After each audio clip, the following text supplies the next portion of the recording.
morning. So maybe just give a little bit more on how clinically meaningful an effect size for EMAC of the 0.27 is in the 2+ biomarker group. And why do you think the CDR didn't show any effect size even in that subgroup?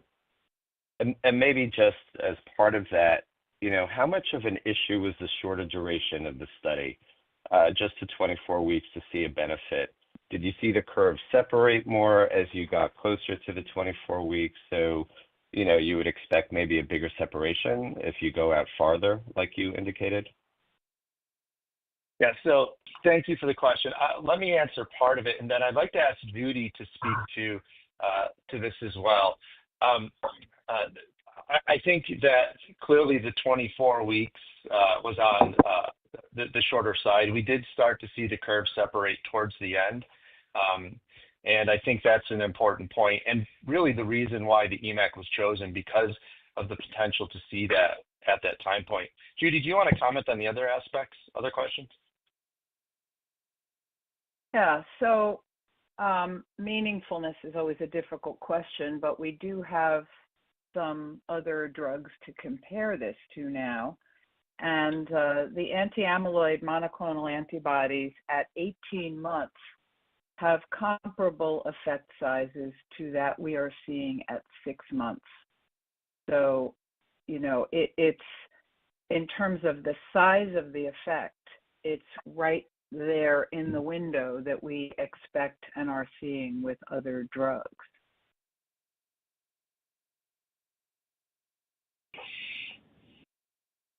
Okay. Thank you. I didn't know if you want to add anything else, CJ, but so, and then also just how are you confident that the number of biomarkers actually correlates with the level of neuroinflammation, that each biomarker is incremental?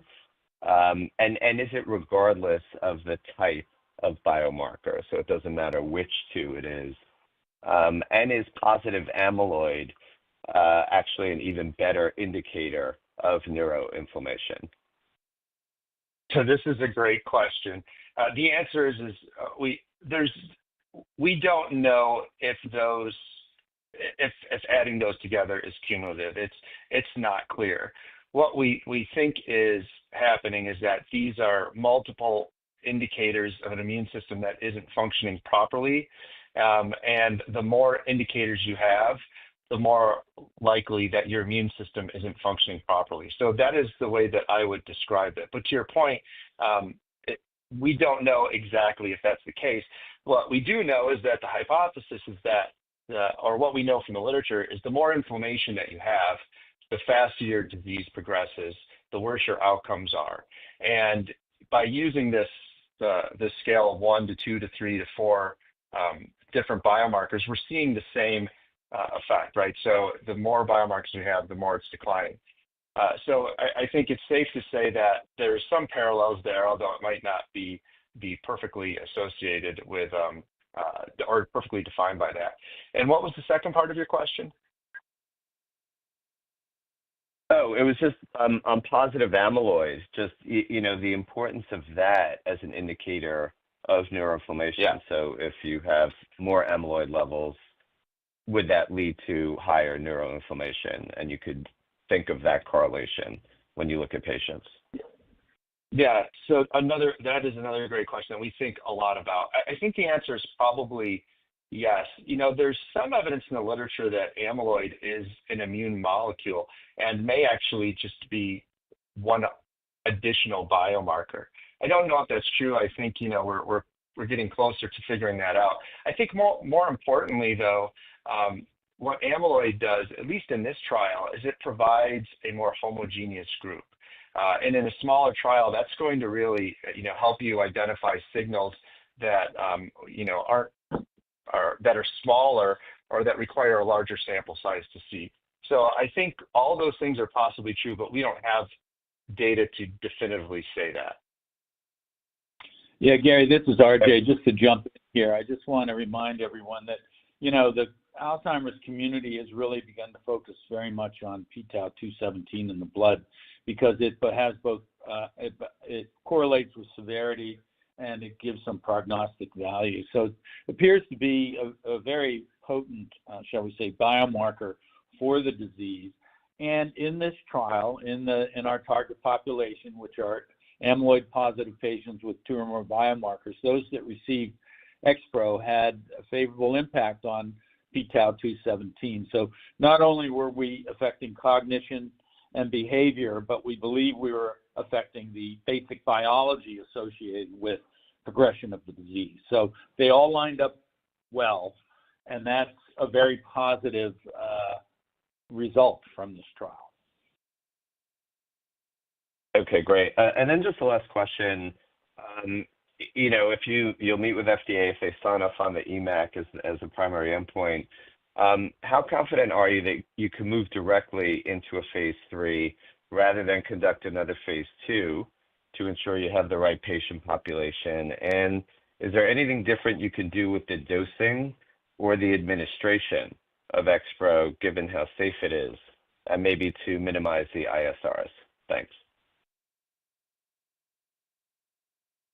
Yeah, so let me start there, and CJ will jump in. I want to emphasize on the safety part first that we learned a lot about the ISRs. All pegylated drugs that are used in a subcutaneous manner like XPro have injection site reactions, and we learned a little bit about pre-medication and et cetera, and dose escalation to prevent problems. So we believe that moving forward that we will be able to manage this and decrease the issues associated with really the nuisance value. Maybe nuisance is not an appropriate term, but the clinical implications of these injection site reactions. So we don't believe that's a problem. I don't think we want to say that we know if we can jump into a phase 3 without talking with the FDA. We have to. First things first, we need to make sure they're comfortable with EMAC and they give us the green light to use it as a primary endpoint in a registration trial. Given that, we can then use the data we have here to model exactly what that trial looks like. We've done the back of the envelopes, but they all depend on the FDA agreeing that EMAC is the best cognitive metric for use in patients with early AD. We are confident, but we need to hear it from them. All right, great. Thanks for the additional color. Thank you. Our next question will come from Tom Schrader with BTIG. Good morning. Thanks for taking my questions. Can you remind us, I think you said it, but what's the number of patients that weren't plaque positive? Did you give that exact number? Yeah, well, it turns out that we went from 200 to 150. So 50 patients were excluded because they weren't confirmed to have Alzheimer's disease. Got it. And then, if I remember, ApoE4 was a sole criteria to get into the trial.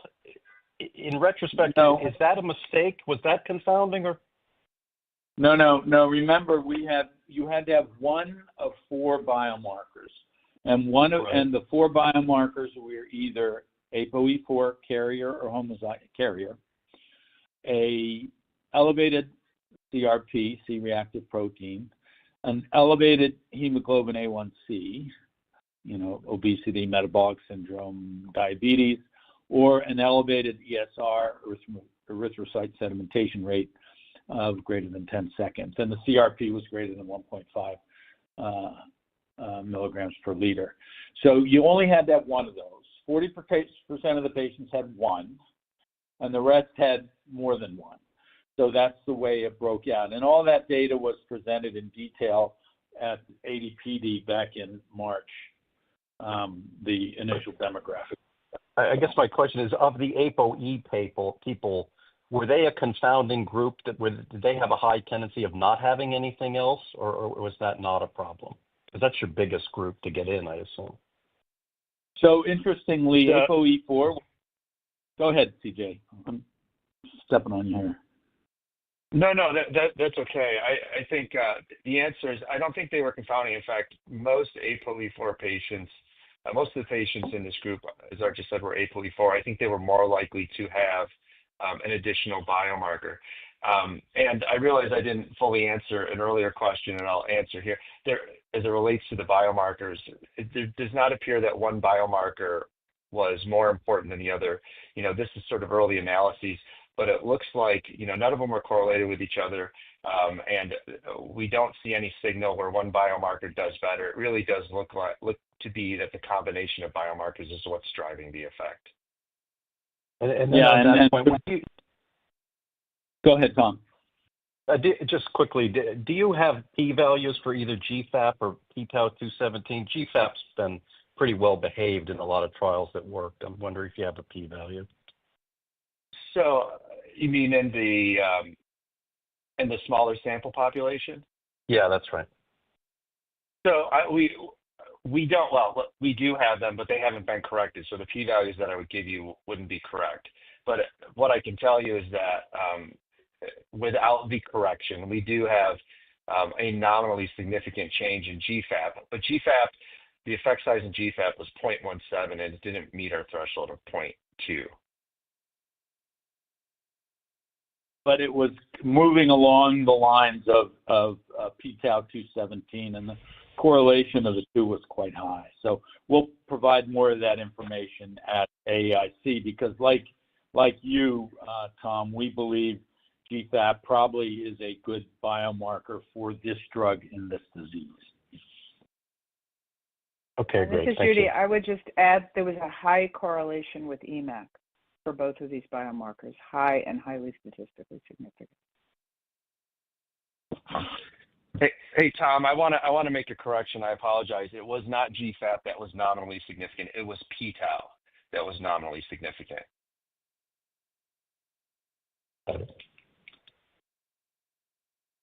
Thank you.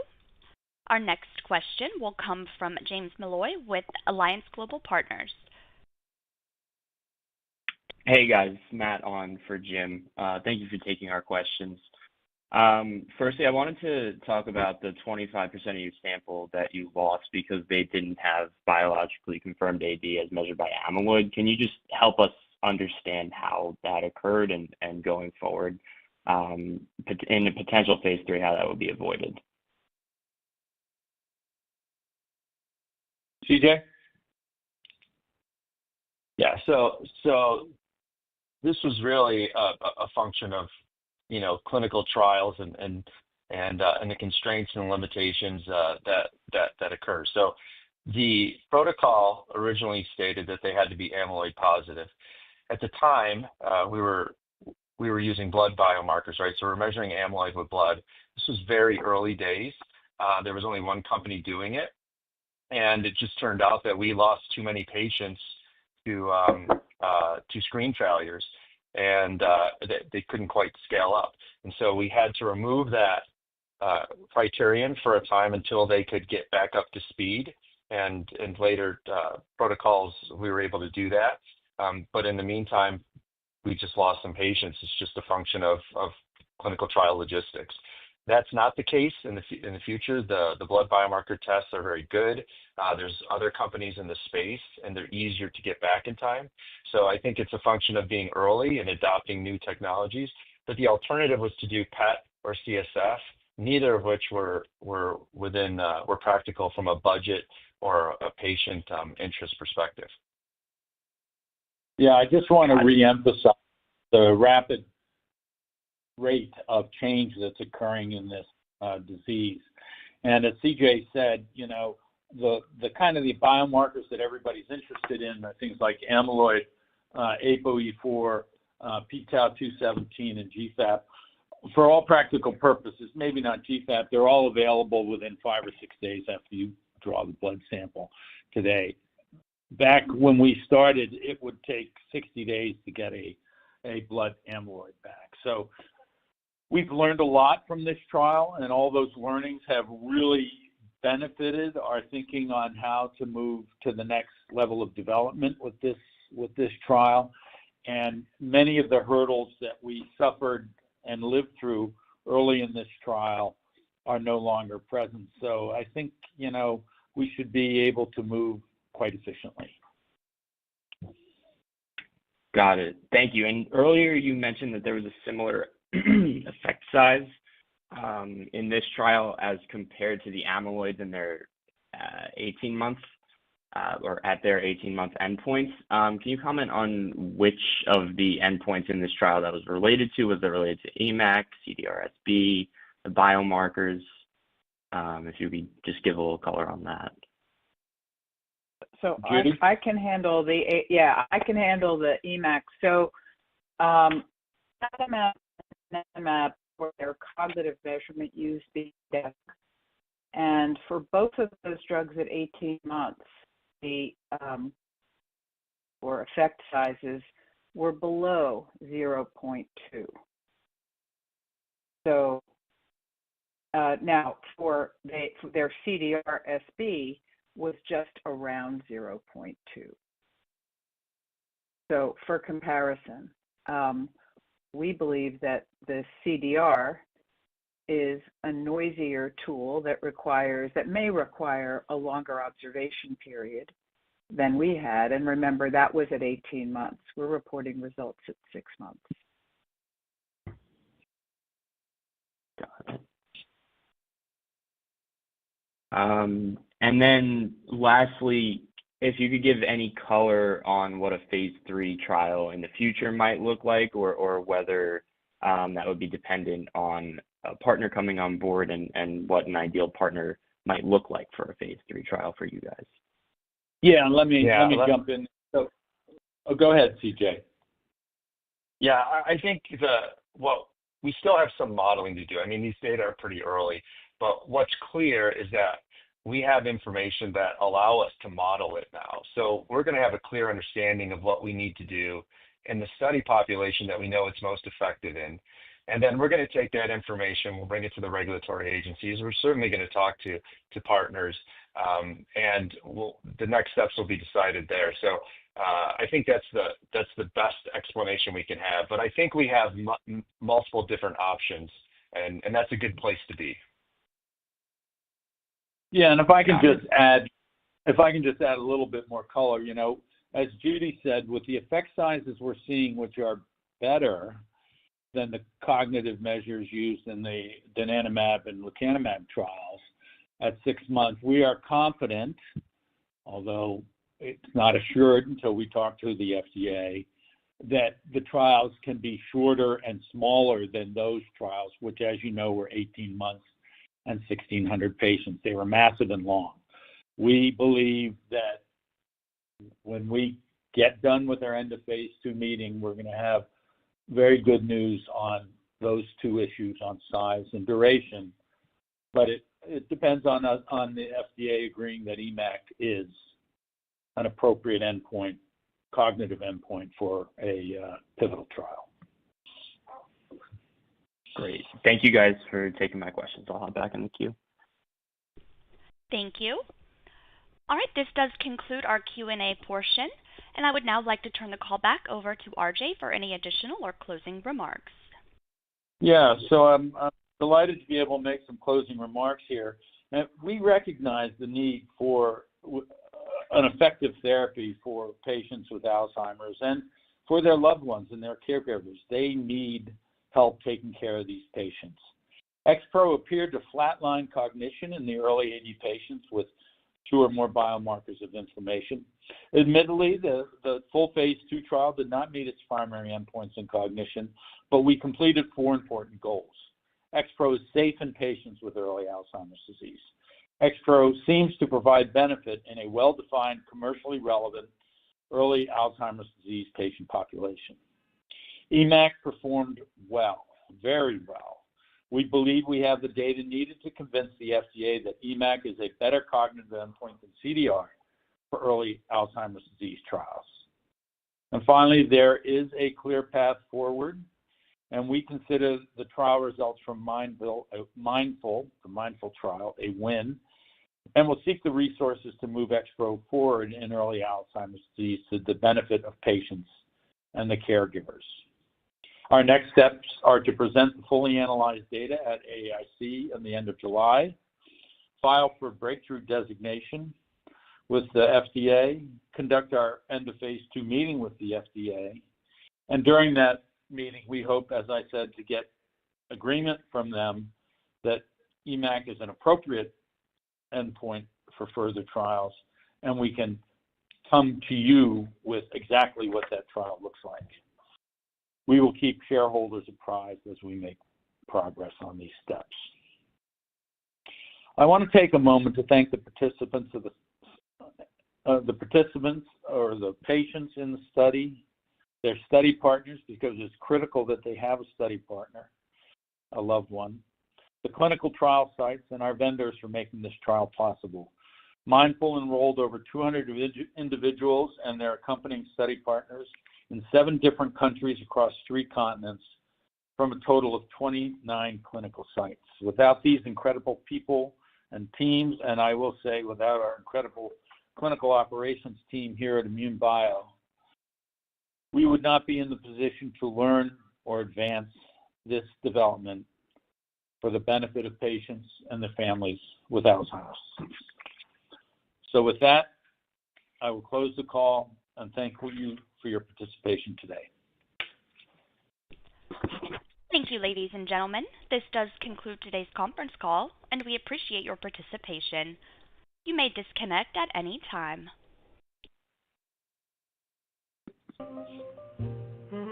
Well, there you have it.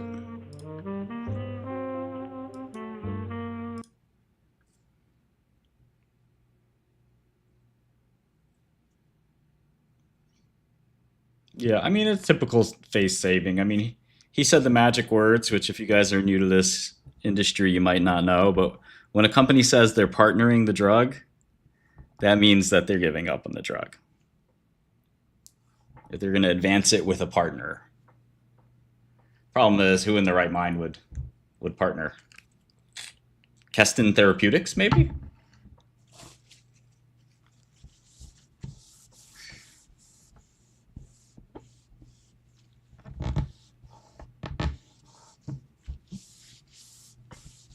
I mean, it wasn't a terrible thesis. I think that, there are worse theses out there. But, yeah, drug development's hard. We tried to warn everybody, and unfortunately a lot of broken hearts out there.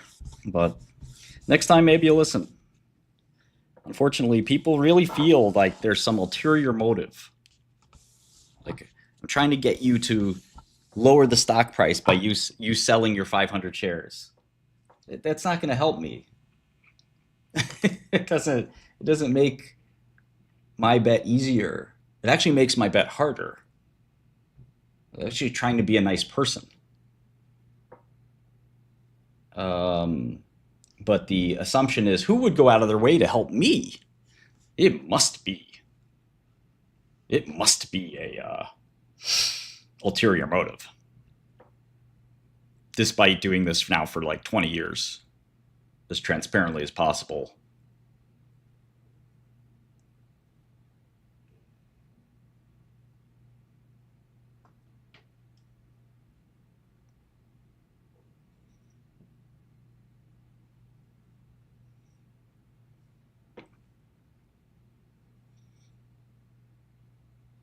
Yeah, I mean, there's no benefit in the subgroup whatsoever. That whole thing is a joke.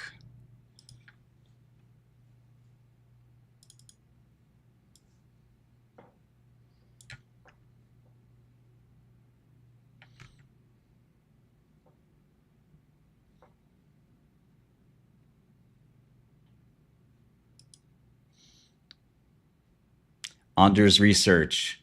Another failed Alzheimer's drug. Trial failure not totally surprising. But the lack of a real serviceable spin definitely is. Good game to all. Made many friends along the way. On to the next. Well, I don't know what friends you made, but you certainly didn't make any friends with me and my group.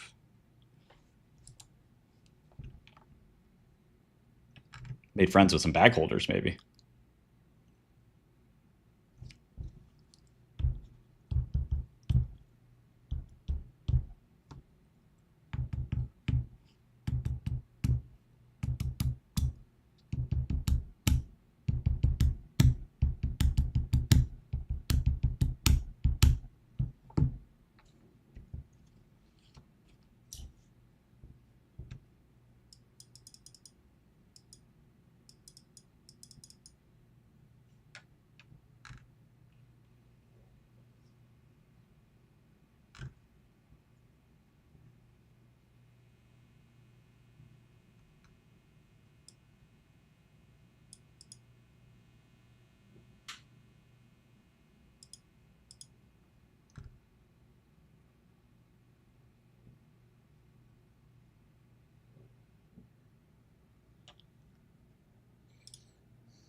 Yeah, sad.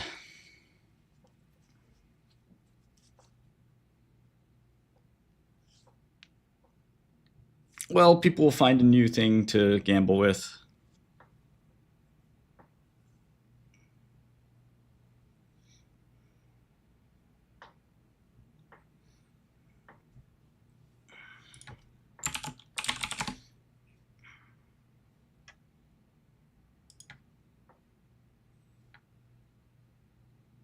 What's up? Yeah, people will find a new trade to gamble on. In the meantime, let's see if there's any interesting stocks. Moving on. Circle is down 15%. Kind of going full parabola. Hewlett Packard up 12. A lot's going on. QuantumScape is down 12. Just a reminder that all the quantum stocks will be like InMune someday. They are worse than InMune. Okay?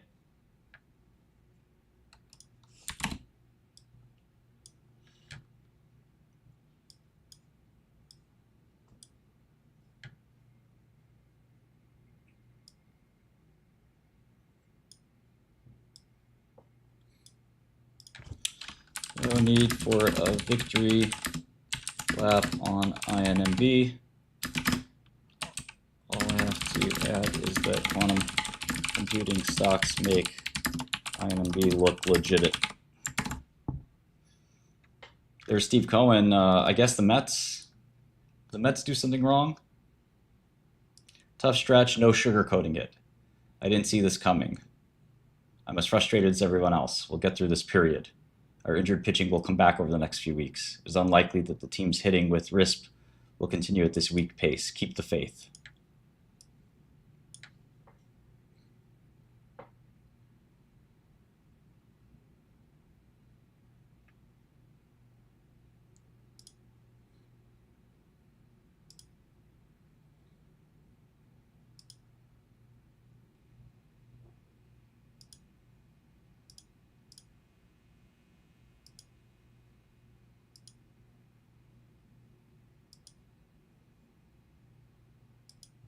Hey, big man, how are you?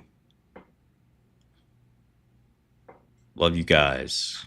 Thanks for your support. It was a very challenging. I never lost faith. All my girl's money has been returned to her purse.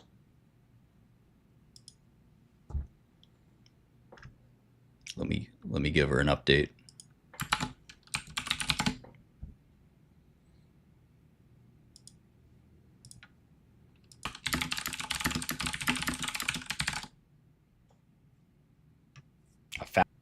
In the washing machine. That's crazy, right? That's crazy. I found it in the washing machine.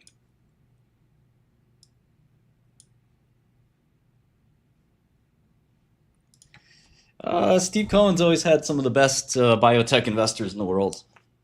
He's got a very, very good biotech team for a long time now. I don't know who's there right now. I mean, I know that people have been there, but that were there a long time ago. I don't know who's running the show now. But Steve likes biotechs.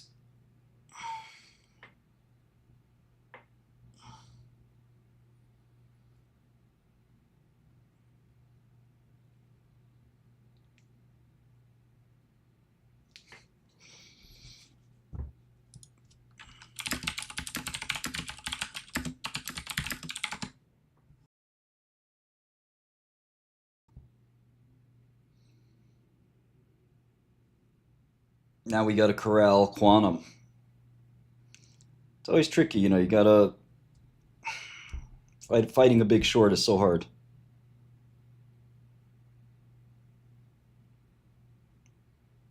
Quantum will go back down, don't worry. I'm not worried about quantum. Quantum is just a great short that's taken longer than I'd like. I mean, these companies are fucking worthless. So, same thing like InMune. Imagine if InMune stayed at $10, okay? Or Cassava. What would you do? stay short. Just wait. Same thing with quantum.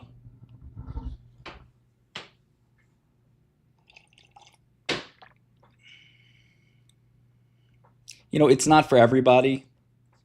This type of trading and investing is not ideal. Ride that rule of thumb is important, but my advice is don't even try. Just get out. You're in a bad trade, just dump it. Long, short, doesn't matter. Just get out.